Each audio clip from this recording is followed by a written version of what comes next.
Hello बच्चों, let's read this question. So this question says an electron and a proton enters perpendicular to a uniform magnetic field with the same speed. How many times larger will the radius of the proton's path than that of the electron? Proton is 1840 times heavier than the electrons. Okay, तो चलिए बच्चों इस question को start करते हैं. तो देखिए बच्चों इस क्वेश्चन का की कॉन्सेप्ट आप क्या लिख सकते हैं. The key concept of this question. देखिए इस क्वेश्चन में आपको क्या बताना है. इस क्वेश्चन में आपको बताने के देखिए how many times larger will be the radius of the proton path than of the electrons. Okay, तो आपको यहाँ पर रेडियस बताने की किसकी प्रोटॉन्स की. ओके, मतलब हमें रेडियस को कंपेयर करना है. ओके, तो देखिए इस क्वेश्चन का की कॉन्सेप्ट क्या लिख सकते हैं आपका रेडियस ऑफ द पाथ. क्या लिख सकते हैं आपका रेडियस ऑफ द पाथ.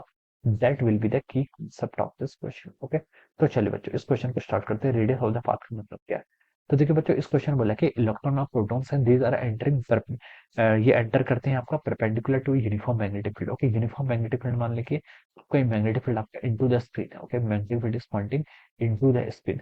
अगर आपका देखिए एक इलेक्ट्रॉन एंटर कर रहा है, this is our electron, it is entering in this field. Okay, with some initial velocity v. v क्या है इसकी इनिशियल वेलोसिटी. ओके, सिमिलरली आपका एक प्रोटॉन्स है, प्रोटॉन्स भी आपका क्या कर रहा है, मूव कर रहा है with some velocity v. Okay, अब देखिए बच्चों सेम स्पीड से मूव कर रहे हैं, इनकी वेलोसिटी भी सेम है. ओके, तो देखिए बच्चों इनका पाथ कैसा होगा. इलेक्ट्रॉन देखिए जो इस पर फोर्स लगा, फोर्स देखिए आपका चार्ज पार्टिकल है, चार्ज पार्टिकल का फोर्स कैसा लगता है q times velocity vector cross of over b vector. Okay, तो देखिए बच्चों वेलोसिटी वेक्टर देखिए आपकी v क्रॉस भी अगर आप फाइंड आउट करेंगे तो देखिए यहाँ पर से हम बोल सकते हैं v क्रॉस भी देखिए अगर आप फाइंड आउट करेंगे तो v क्रॉस भी देखिए इलेक्ट्रॉन पर देखिए आपका इस डायरेक्शन में फोर्स लगेगा. ओके, तो इलेक्ट्रॉन पर क्या लग रहा है अपवर्ड डायरेक्शन में फोर्स लगेगा, लेकिन इनिशियल वेलोसिटी इसकी इस डायरेक्शन पे है.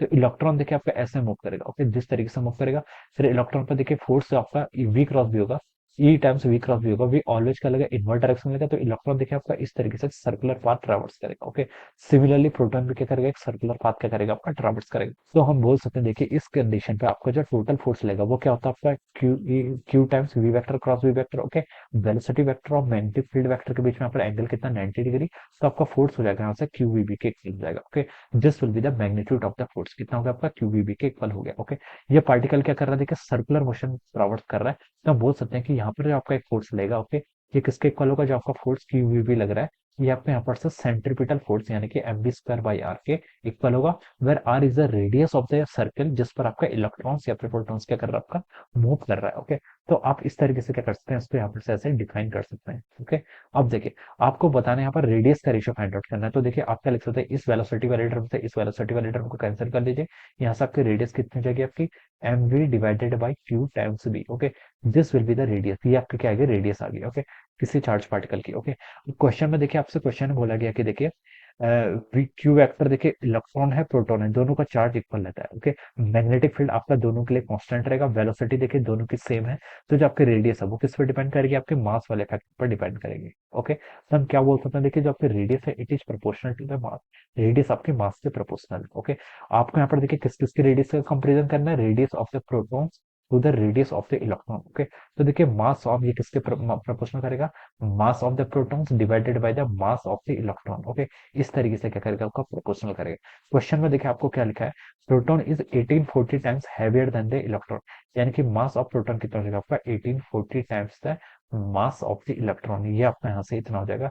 इस वैल्यू को आप देखिए इस पर पुट कर लीजिए तो आप क्या लिख सकते हैं कि radius of proton divided by ratio of electron, इनका जो रेशियो हो जाएगा ये कितना हो जाएगा देखिए ये हो जाएगा आपका 1840 times mass of electron divided by the mass of electron. तो इससे आपका ये कैंसिल कर लीजिए.